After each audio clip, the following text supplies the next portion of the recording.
नमस्कार, आप देख रहे हैं न्यूज़ वन इंडिया। आपके साथ मैं हूं ऋतु तिवारी पोखरियाल। बुलेटिन की शुरुआत करेंगे इस वक्त की बड़ी खबर के साथ जो संगम नगरी प्रयागराज से आ रही है, जहां एक ही परिवार के 5 लोगों की हत्या कर दी गई है। मृतक के घर में आग लगने की भी खबर है। वहीं थरवई थाना के सेवराजपुर गांव की ये पूरी घटना है। एक ही परिवार के 5 लोगों की सामूहिक हत्या की गई। सामूहिक हत्या की खबर पर मौके पर पहुंचे अधिकारी वहीं धारदार हथियार से सोते समय इस वारदात को अंजाम दिया गया था। थरवई थाना का ये पूरा मामला, एक ही परिवार के 5 लोगों की निर्मम हत्या कर दी गई है। तो सामूहिक हत्या की खबर के बाद मौके पर तमाम अधिकारी पहुंचे हैं। वहीं पूरे इलाके में दहशत का माहौल है। धारदार हथियार से 5 लोगों की निर्मम हत्या की गई। प्रयागराज की ये घटना आपको बता रहे हैं। तो इस हत्या से संगम नगरी दहल उठी है।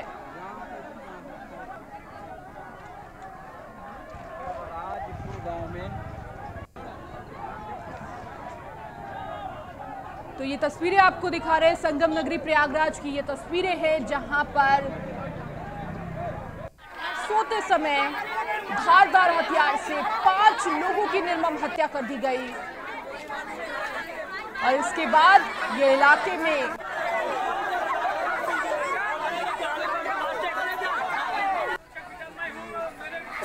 तो और अधिक बातचीत करने के लिए हमारे साथ प्रयागराज से राज बहादुर हमारे साथ हमारे संवाददाता जुड़ चुके हैं। राज बहादुर, सबसे पहले इस पूरी घटना के बारे में बताइए। जैसे बताते हैं ऋतु, प्रयागराज संगम नगरी में एक ही परिवार के 5 लोगों का निर्मम हत्या हो गई है जी। मौत हुई है। बड़ा सवाल ये उठता है कि प्रयागराज में अपराधियों के हौसले इतना ज्यादा बुलंद है जो कि कहीं न कहीं पूरे सामूहिक परिवार की हत्या कर मौत के घाट उतार दिया जाता है। पुलिस को अभी बड़ी कामयाबी नहीं मिली है। जैसे बात करें, एसएसपी प्रयागराज मौजूद है, खत्री प्रयागराज मौजूद है। जांच का विषय बनता है। अभी तक कोई अपराधियों का पता नहीं चला है, जो कि अभी परिजनों की तरफ से कोई तहरीर नहीं मिली है, न किसी की तरफ से अभी आरोप लगाया गया है। जी साथ ही साथ हमारे साथ लखनऊ से अश्विनी हमारे संवाददाता भी जुड़े हुए हैं। अश्विनी, लगातार जहां पर जीरो टॉलरेंस की बात कही जा रही थी, कानून व्यवस्था को सुरक्षित, किस तरीके से लोगों को सुरक्षित महसूस कराया जाए, इसकी बात कही जा रही थी। तो उसके बाद इस तरह की हत्या होना, कहीं ना कहीं अब सवाल कानून व्यवस्था पर खड़े हो रहे हैं।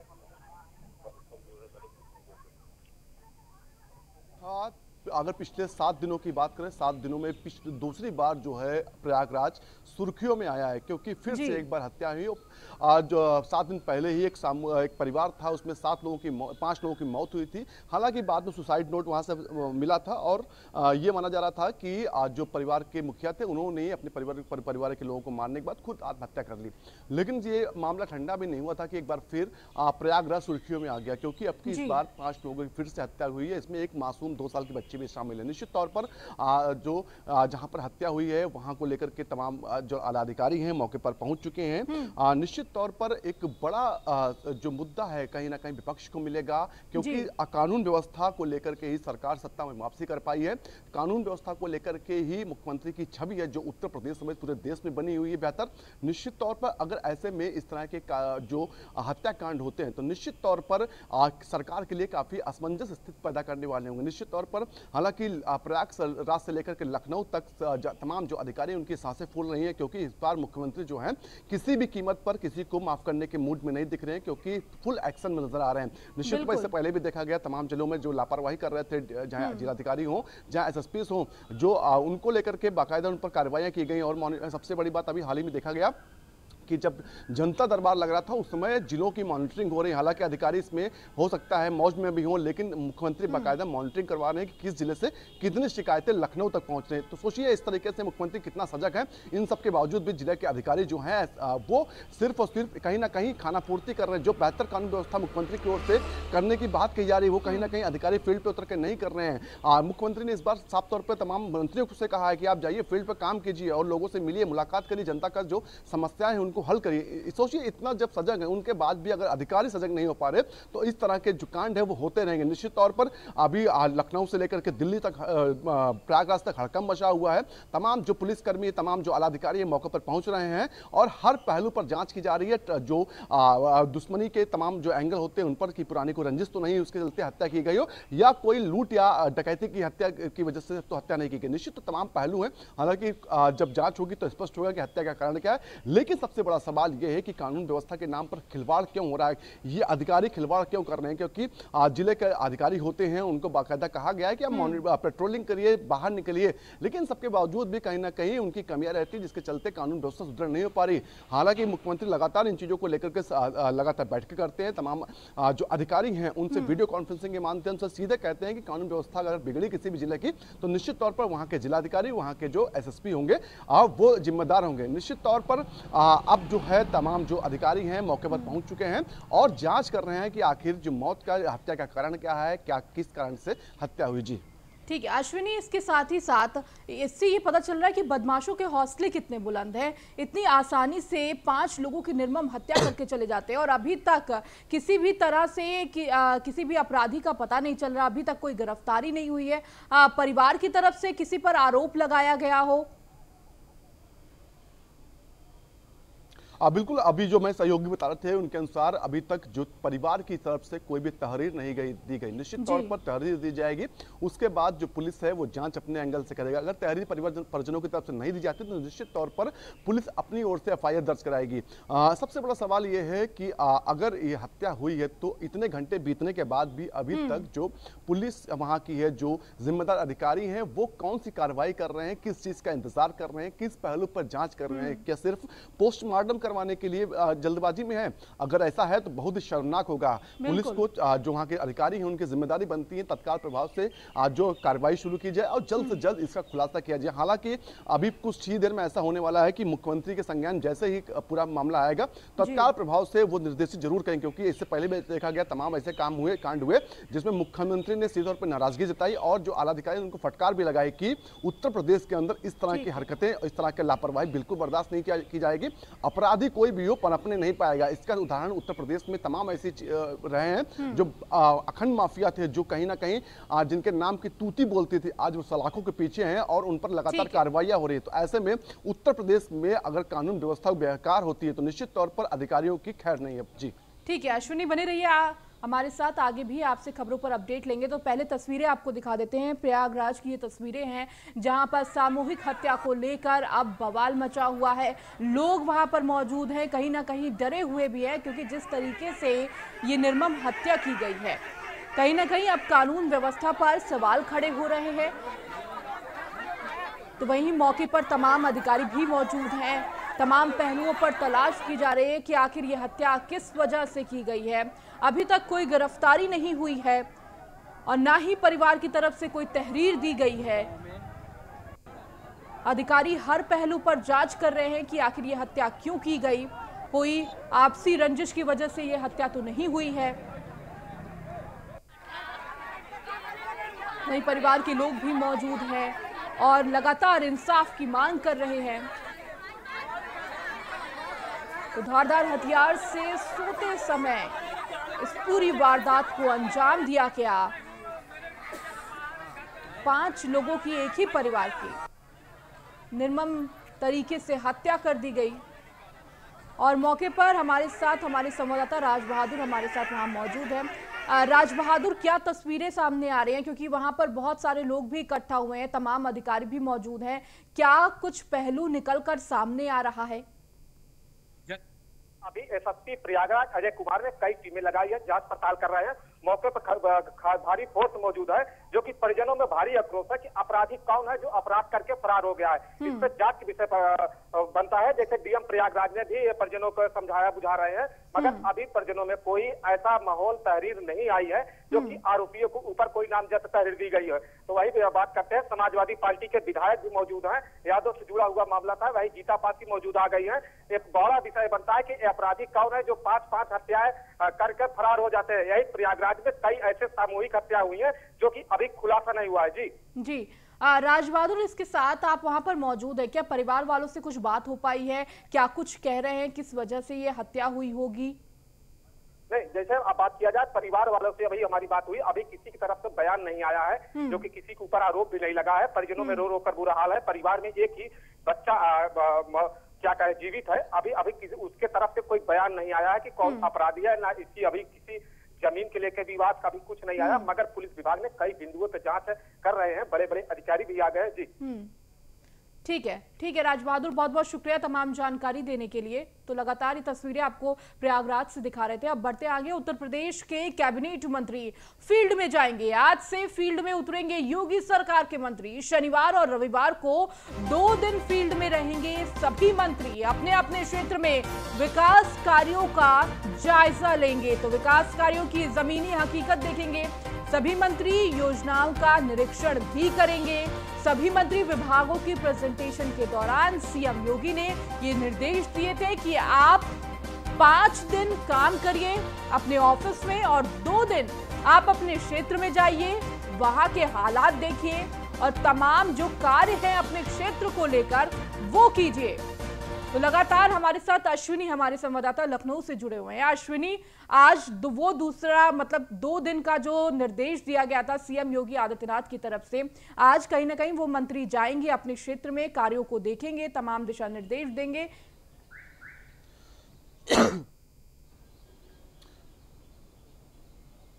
अश्विनी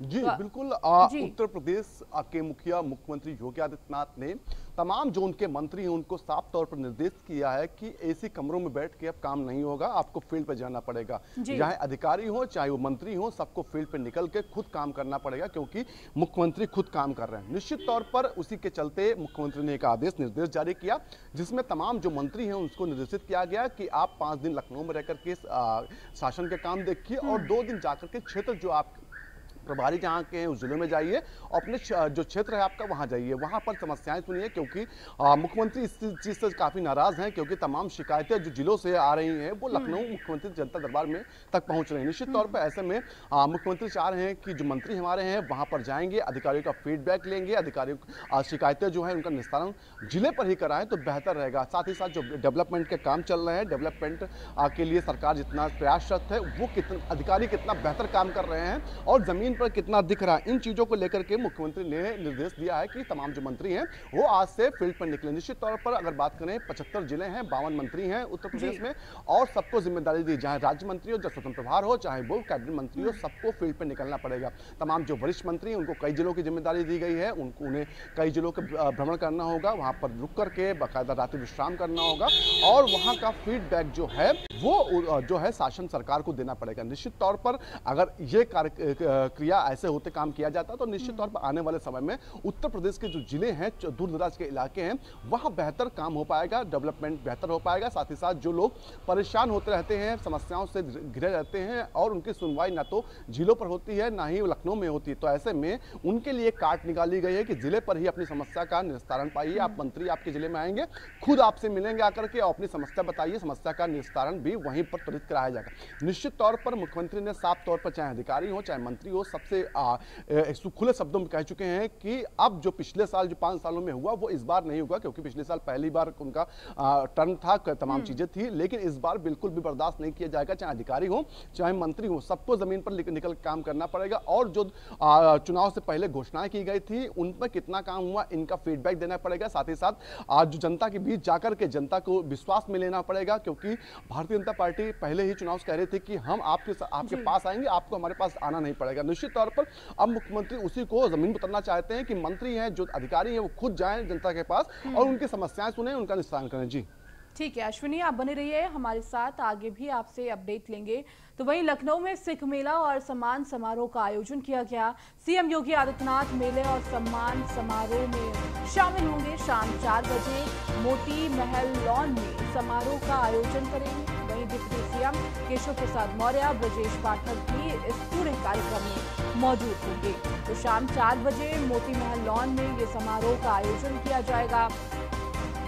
वहीं इस दौरान डिप्टी सीएम केशव प्रसाद मौर्य, ब्रजेश पाठक भी सीएम योगी आदित्यनाथ के साथ मौजूद होंगे। तो लखनऊ में सिख मेला और सम्मान समारोह का आयोजन किया गया है। शाम 4 बजे सीएम योगी आदित्यनाथ इस मेले में शामिल होंगे। तो हमारे साथ लगातार अश्विनी बने हुए हैं। अश्विनी, क्या कुछ कार्यक्रम है आज सीएम योगी आदित्यनाथ के? आगे क्या कुछ डिप्टी सीएम भी इस कार्यक्रम में मौजूद होंगे?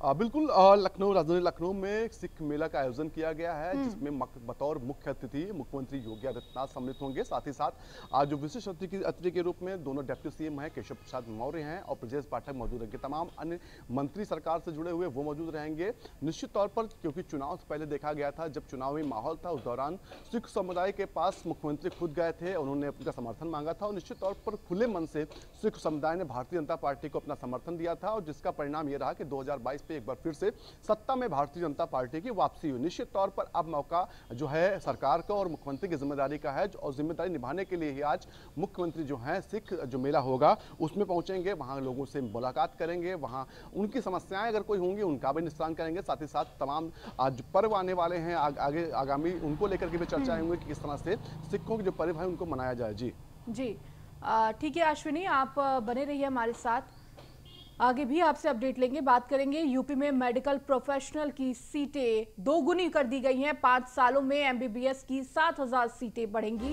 वहीं पीजी की 3,000, नर्सिंग और 14,500 सीटें बढ़ाई जाएंगी। पैरामेडिकल की 3,600 सीटों को बढ़ाया जाएगा। पैरामेडिकल की 3,600 सीटों को बढ़ाया जाएगा। तो 2022-23 तक 14 नए मेडिकल से यूपी लैस होगा। तो पीजी के 3,000 नर्सिंग सीटों को बढ़ाया जाएगा। पैरामेडिकल की 3,600 सीटों को बढ़ाया जाएगा। तो तमाम ये निर्देश दिए गए हैं। 2022-23 तक 14 नए मेडिकल के यूपी लैस होंगे। तो यूपी में मेडिकल प्रोफेशनल की सीटें दोगुनी कर दी गई हैं। तो अश्विनी लगातार हमारे साथ जुड़े हुए हैं। अश्विनी, अब पैरामेडिकल की जो सीटें हैं वो दोगुनी कर दी गई है। जो बात सीएम योगी आदित्यनाथ ने पहले कही थी मेडिकल को लेकर, अब वो कहीं ना कहीं उस वादों को पूरा करते हुए नजर आ रहे हैं। बिल्कुल, 2017 में जब भारतीय जनता पार्टी की उत्तर प्रदेश में सरकार बनी तो 3 चीजों को बेहतर करने के लिए कहा गया, जिसमें पहली थी जो स्वास्थ्य, शिक्षा और सड़क। तीनों को बेहतर करके डेवलपमेंट है, जो समस्याएं हैं उनको खत्म करने की बात कही। निश्चित तौर पर उन पर काम भी हुआ। तमाम मेडिकल यूनिवर्सिटीज, बात करें मेडिकल कॉलेज उत्तर प्रदेश के बने, तमाम अन्य यूनिवर्सिटीज बनी। साथ ही साथ जो सड़कों का जाल था वो बेहतर किया गया। निश्चित तौर पर पिछले 2019 से अगर बात करें तो जिस तरह से भयावह स्थिति उत्तर प्रदेश ने देखी, पूरे देश ने देखी कोविड के टाइम पर, तमाम जो व्यवस्थाएं अच्छे अच्छे देशों की थी वो ध्वस्त हो गई थी। लेकिन एकमात्र देश में उत्तर प्रदेश ऐसा प्रदेश था जिसने इतना बड़ा प्रदेश होने के बावजूद भी व्यवस्थाएं ध्वस्त तो हुई थी लेकिन आउट ऑफ कंट्रोल, हाथ से नहीं निकली। मुख्यमंत्री ने खुद कमान संभाली थी और तमाम जो सुविधाएं थी कम सुविधाओं में बेहतर प्रयास करके प्रदेश की जनता को बचाया। निश्चित तौर पर उसके बाद लगातार जो प्रधानमंत्री हैं मेडिकल पर काम कर रहे हैं, मेडिकल जो सुविधाएं उन पर काम कर रहे हैं। मुख्यमंत्री का कहना है कि हर जिले में अपना मेडिकल कॉलेज होगा, जिससे कहीं जो जिले का व्यक्ति होगा उसको बाहर इलाज के लिए नहीं जाना। इसका परिणाम यह है, चाहे हरदोई की बात करें, बांदा की बात करें, सुल्तानपुर की बात, तमाम ऐसे जिले हैं जहां पर मेडिकल कॉलेज आज बनकर तैयार हो गए और तमाम अगले कुछ दिनों में, अगले साल तमाम अन्य जिलों के मेडिकल कॉलेज बनकर तैयार हो जाएंगे। आज जो मुख्यमंत्री का लक्ष्य 2027 से पहले जो प्रदेश के हर जिले में अपना खुद का मेडिकल कॉलेज हो। निश्चित तौर पर उसके लिए मेडिकल स्टाफ की जरूरत पड़ेगी। इसको लेकर के अभी से तैयारी शुरू कर दी गई है। जो अभी हाल ही में 2022 और 23 में जो 14 मेडिकल कॉलेज यूपी में शुरू होने वाले हैं उनको लेकर के भी तैयारी शुरू हो गई है।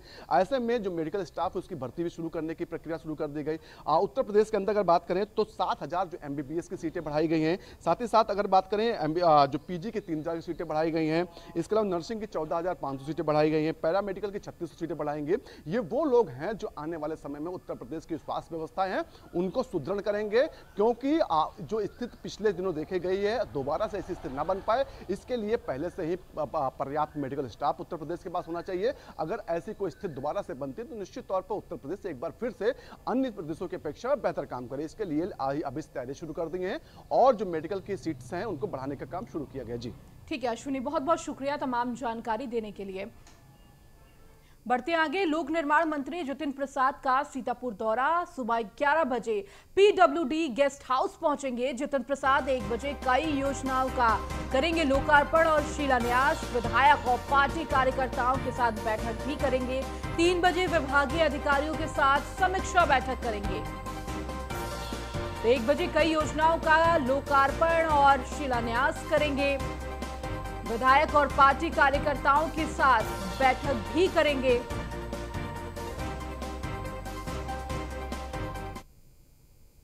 अब बात प्रतापगढ़ की करेंगे, जहां पर एमएलसी अक्षय प्रताप सिंह की बड़ी मुश्किलें। राजा भैया के करीबी है एमएलसी अक्षय प्रताप सिंह। फर्जी पते पर शस्त्र लाइसेंस लेना बना गले का फांस। तो एमएलसी अक्षय प्रताप सिंह की जमानत को निरस्त कर दिया गया है।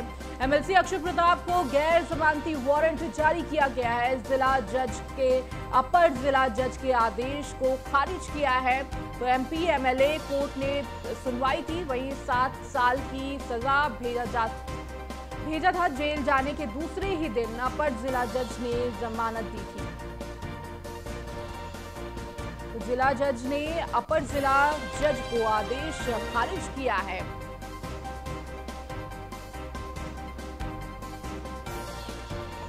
तो जेल जाने के दूसरे ही दिन अपर जिला जज ने जमानत दे दी थी। तो एमएलसी अक्षय प्रताप सिंह की मुश्किलें बढ़ गई हैं।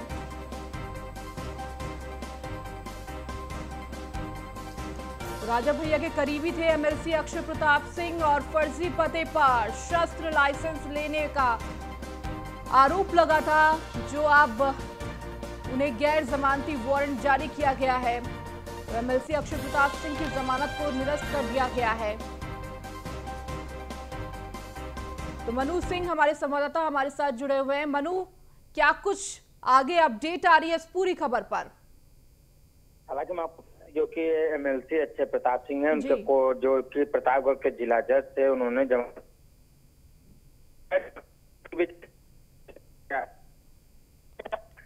काफी पुराना मामला है, जो कि फर्जी पते पर शस्त्र लाइसेंस बनवाने के मामले में पेशी पर नहीं आने से नाराज जनता के न्यायाधीश थे, जो कि कोर्ट में अपील आरोपी एमएलसी अक्षय सिंह पार्टी को जमानत कर दी थी। कोर्ट ने उनके का आदेश भी दिया था। हालांकि कहीं न कहीं बात की जाए जो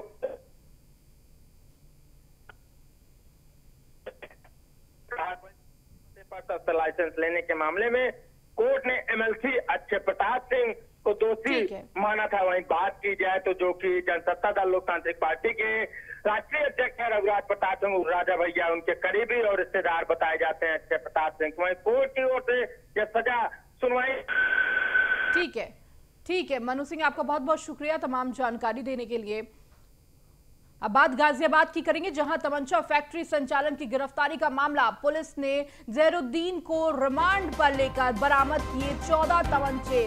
हकीमपुरा कॉलोनी में बंद पड़ी अवैध फैक्ट्री से हथियार बरामद हुआ है। मुरादानगर पुलिस ने एयरपोर्ट से जहरुद्दीन को गिरफ्तार किया था। 12 अप्रैल को दिल्ली एयरपोर्ट से हुई थी जहरुद्दीन की गिरफ्तारी। तो विदेश भागने के फिराक में था तमंचा फैक्ट्री का संचालक जहरुद्दीन। गाजियाबाद से दिसंबर 2021 में पुलिस ने पकड़ी थी अवैध फैक्ट्री। वहीं 5 लोगों को किया था गिरफ्तार। तो सबसे बड़ा सप्लायर माना जाता था।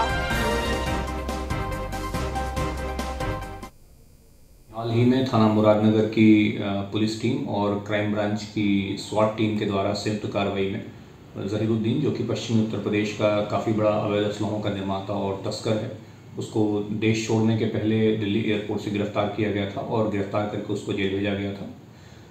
उसको माननीय न्यायालय की अनुमति से पुलिस कस्टडी रिमांड पे लिया गया था और इस रिमांड के क्रम में आज उसके द्वारा जो उपकरण वगैरह इस्तेमाल होते थे उसके निशानदेही पे वो बरामद हुए हैं। इसमें काफ़ी सारे बने और अधबने असलहे और उनको बनाने के उपकरण बरामद हुए हैं। ये एक बड़ी सफलता है और लगातार सतत कार्रवाई के द्वारा जहीरुद्दीन के पूरे नेटवर्क को ध्वस्त किया गया है और अब इस रिकवरी के बाद उसके खिलाफ भी केस मजबूत हुआ है और हम पूरा प्रयास करेंगे कि माननीय न्यायालय में उसको ट्रायल जल्द से जल्द करा करके उसको सजा दिलाई। करने के लिए हमारे साथ हमारे संवाददाता यादराम जुड़ चुके हैं हमारे साथ। यादराम, क्या कुछ खबर पर अपडेट मिल रही है?